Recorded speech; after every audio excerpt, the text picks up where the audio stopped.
Mister beast কিন্তু 400 video upload করেছিল, কিন্তু কোনো ভিডিও র্যাঙ্ক করেনি। 400 ভিডিও আপলোড করার পর একটা সময় তার ভিডিও র্যাঙ্ক করে এবং ভাইরাল হয়। যারা দিনে 5টা-10টা ভিডিও আপলোড করেন অথচ বলেন সফলতা পাচ্ছেন না, ভিউজ পাচ্ছেন না, কোনো কাজে আসতেছে না ভিডিওগুলো, তাদেরকে উদ্দেশ্য করে আমি কয়েকটা কথা বলতে চাই।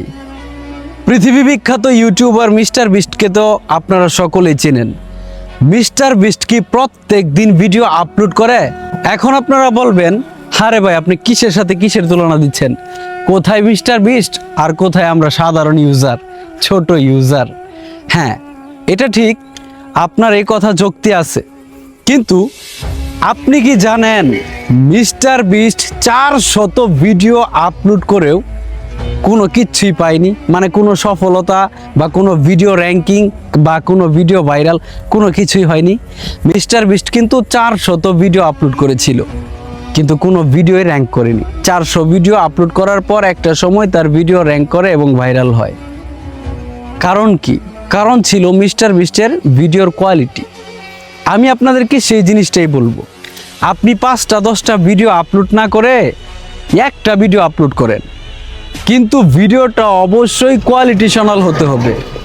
কোয়ান্টিটির দিকে ফোকাস না দিয়ে কোয়ালিটির দিকে ফোকাস দিন, কারণ কোয়ান্টিটির ভ্যালু এই জামানায় নাই। 2025 সাল অলরেডি অর্ধেক চলে গিয়েছে, এই জামানায় কোয়ান্টিটির ভ্যালু নাই, এই জামানায় ভ্যালু হচ্ছে কোয়ালিটির। সবাই এখন কোয়ালিটি দেখে, কোয়ান্টিটি দেখে না। আরে ভালো জিনিস তো এত অ্যাভেলেবেল হয় না। আপনার ভিডিও যদি এত ভালো হতো তাহলে আপনি একদিনে 10টা, 5টা, 20টা ভিডিও বানাতে পারতেন না। আপনার সময় নিয়ে ভিডিও বানাতে হবে, সুন্দর ভিডিও বানাতে হবে, কোয়ালিটি নিয়ে ভিডিও বানাতে হবে। সেই ভিডিও অল্প হলেও মানুষের হৃদয়ে নাড়া দিবে এবং মানুষের পছন্দ হবে। সেই সাথে আপনার ভিডিও মানুষ দেখবে, আপনাকে ফলো করবে এবং আপনি সেখান থেকে ভালো একটা রেজাল্ট পাবেন। এ কারণে কোয়ালিটির দিকে ফোকাস দিন, কোয়ান্টিটির কথা বাদ দিন। ভালো জিনিস অল্প হলেও মূল্য আছে। আশা করি বুঝতে পেরেছেন। ধন্যবাদ।